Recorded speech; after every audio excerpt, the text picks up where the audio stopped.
The thing is, your employer wants to pay you the least that they could possibly pay you.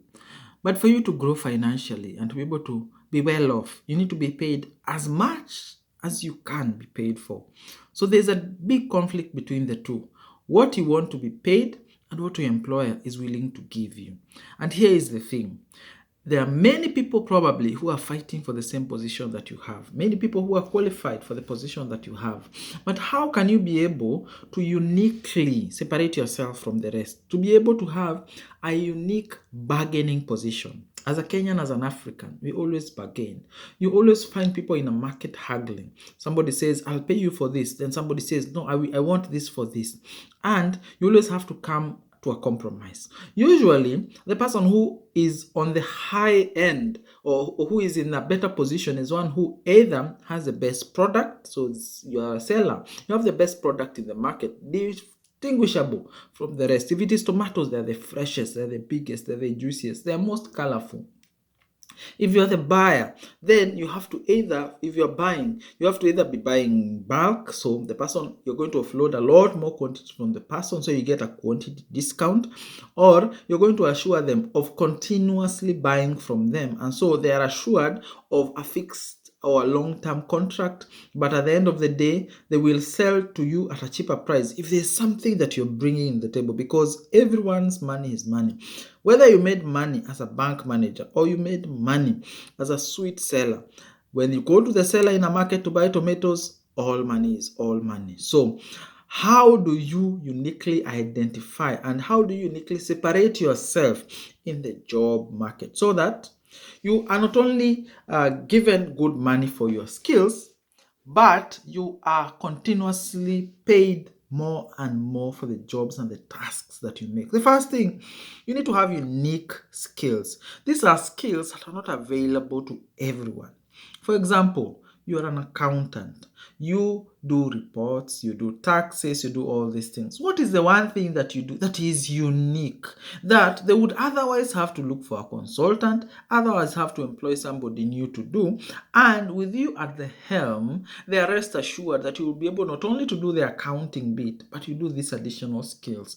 For example, you could be an accountant who can be able to do business analysis. You can be able to analyze the business and find weaknesses in a pictorial way that they can be able to see and be able to understand their business. This is something not most accountants can do. They cannot be able to map out an organization, their supply chain, their risks, their problematic issues, the things that will bring risks to them. If you're an accountant, can you be able to do a sustainability report, be able to say, fine, we're looking to get international investors who are willing or are desiring to invest in our company because of our sustainable practices, but you don't know what sustainability is, you're not going to be hired in the top in terms of marketing your skills, because somebody who has sustainability skills yet have accounting skills can be able to gather the financial information and other information that could be able to be used to provide a sustainability report that could be more useful to the organization that wants to acquire international investors who are more keen on the sustainability practices of the company. So your unique skills are going to sell you. Then your unique qualifications. Are you qualified in a way that people are not qualified? So everyone has a Kenyan degree. But could you be able to get an international master's degree that could be able to allow you to be able to have additional qualifications that not every person will be able to have? What are your unique selling skills? Do you have a master's degree from a university not everyone will get? I remember a while back thinking about university education, master's education, and talking and realizing that yes, I could be able to get a master's like everyone else. But what if I did an international master's? It is going to cost a lot more. But what is the cutting edge? How will I be able to sell myself out there? Think about it. If all you're thinking about is the Kenyan market, then a Kenyan master's is fine. But will it sell you above the rest? Think about it. If you're thinking about moving to another country, maybe another education in another country, in another university out of the country, will be able to show that you are globally exposed. You have global skills that are marketable globally. So what are the unique qualifications that you have? That you are not just a CPA like everyone else, but you have something else that somebody else does not. Then the other thing is, are you making the company profitable? Moves that are making the company profitable. You meet in a company meeting, you're brainstorming several issues about the company. Are you the most active person who brings ideas that are going to help the organizations, ideas that are going to help the organization cut some certain skills, some certain costs, or improve some profitability? Are you going to help the organization be able to figure out new things? And are you going to be able to not only help them understand the things they could do, but also spearheading some of these initiatives? Or are you the person who is the most quiet, doesn't talk, doesn't contribute, and you only say that I do what I was employed for, and that's it?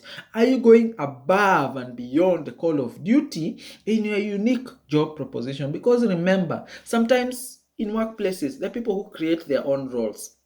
You work in an organization, and all of a sudden they start thinking, we've never, you're a marketer, you're working in a marketing department, and all of a sudden you're starting to show this old company that has been existent for 100 years that, well, we could be able to use social media to market ourselves. We could be able to do web development, have a website, have a good online customer feedback mechanism, and all these things. And all of a sudden, because you're the one who brought the idea, all of a sudden, of all the marketers, they start spearheading you to be able to market a new branch of the marketing division.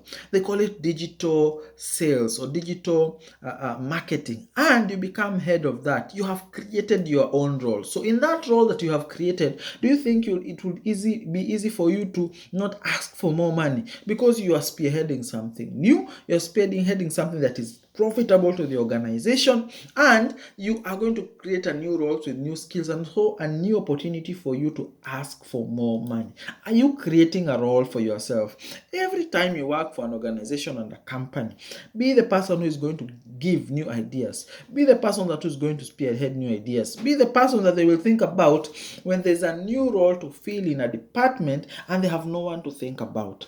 Be that person, because the more you are that person, the more you have an opportunity to negotiate, the more you have an opportunity to ask for more money, the more you have an opportunity to ask for better working conditions. Because if you continue working in the same thing, the same time, the same way, there's probably going to be a younger, cheaper, more faster person who is much more technologically advanced, who can do your job at half your time. So what is it that you are bringing to the table that is new, unique, cutting edge, and profitable to the organization?